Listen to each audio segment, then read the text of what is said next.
Hallelujah.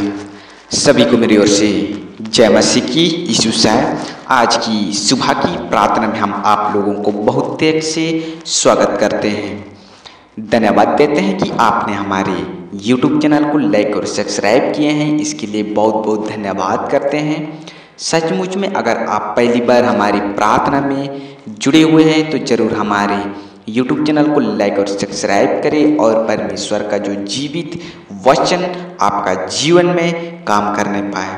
आज हम लोग उन वचन को सीखेंगे जो परमेश्वर हमारे लिए आपके लिए इन वचन को दिया है। सचमुच में आज कई प्रकार की बातों से हम पीछे चल रहे हैं और कई प्रकार की बातों का पीछे चलते हुए हम लोग लाभ नहीं उठा पा रहे हैं। सचमुच में जब आप परमेश्वर का वचन को ध्यान से पढ़ोगे चाहे सुनोगे तो परमेश्वर का जो जीवित वचन के अंदर में कुछ न कुछ रहस्य, कुछ न कुछ बातों को छुपा हुआ है। तो उसी प्रकार आज हम लोग जो वचन को अध्ययन करने जा रहे हैं, इस वचन के अंदर में कुछ बातें छुपा हुआ है। तो हम लोग परमेश्वर का जो जीवित वचन बाइबल के अंदर में पाए जाते हैं। आइए हम लोग इन वचन को समझने के लिए प्रयास करेंगे। और अगर आपके पास बाइबल की पुस्तक है तो जरूर इन वचन को दोबारा से समझने के लिए प्रयास करें। प्यारे भाई बहनों, शुरू से लेकर आप अंतिम तक हमारी प्रार्थना में बने रहिए और हमारी वचन जो समझने का तरीका आप समझने के लिए प्रयास जरूर कीजिएगा।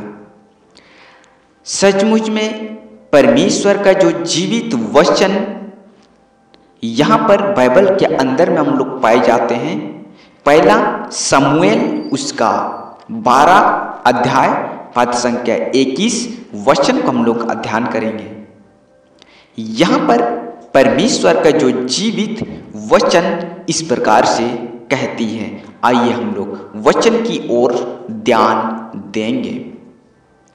पहला शमूएल उसका 12 अध्याय पद संख्या 21 वचन इस प्रकार से कहता है, और मत मुड़ना, नहीं तो ऐसे व्यर्थ वस्तुएं के पीछे चलने लगोगे जिनसे ना कुछ लाभ पहुंचेगा और ना कुछ छुटकारा हो सकता है, क्योंकि वे सब व्यर्थ ही है।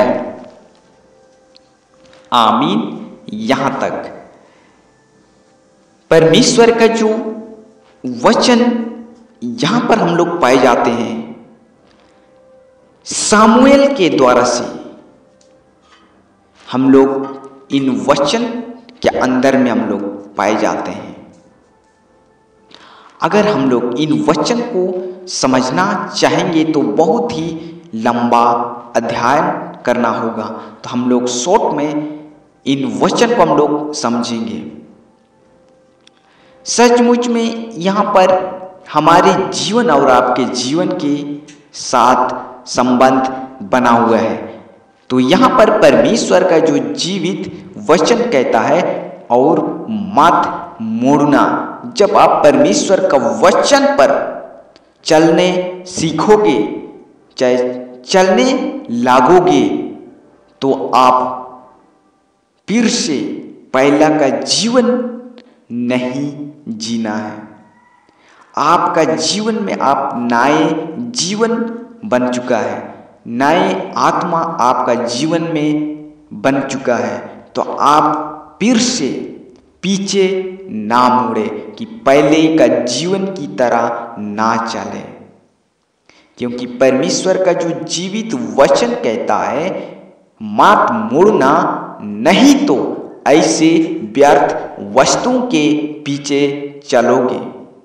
जिससे ना कुछ लाभ पहुंचेगा। हालेलुया। प्यारे भाई बहनों, यहाँ पर हम लोग देखा जाए तो जब आप नए जीवन में आ गए हैं, मसीह में आ गए हैं, तो मसीह के जीवन को चाक लिए हैं, तो आप व्यर्थ बातों पर फिर से ना मुड़े। पहले का जीवन से आप फिर से झांक के ना देखें कि पहले का जीवन किस प्रकार था और आपका बात व्यवहार आप मसीह में आने के बाद। प्यारे भाई बहनों, जो परमेश्वर पर भरोसा करते हैं उनके लिए, और नहीं भरोसा करते हैं उनके लिए भी इस वचन दर्शाया गया है। अगर आप परमेश्वर पर भरोसा करते हैं, प्रभु यीशु पर विश्वास करते हैं, तो आप बने रहिए और खड़े रहिए, क्योंकि परमेश्वर आपको नया जीवन दे रहा है और नया बात व्यवहार आपका जीवन में बदलाव कर रहा है। तो आप पिछले बातों को भूल के नए बातों में मन लगाए और परमेश्वर आपको नया आशीष देंगे। सो परमेश्वर इन वचन पढ़े जाने से आप सबों को बहुत तेज से आशीष मिले। आमीन। प्यारे भाई बहनों, जो भी आप पहली बार सुन रहे हैं हमारी प्रार्थना, तो वचन सुन रहे हैं, तो ज़रूर आप हमारी YouTube चैनल को सब्सक्राइब करें, और फेसबुक तरफ से सुन रहे हैं तो ज़रूर फेसबुक को फॉलो करें। सचमुच में आप परमेश्वर की आशीष को आते हुए देखोगे। सो परमेश्वर आप सबों को बहुत तेज से आशीष दे। आमीन।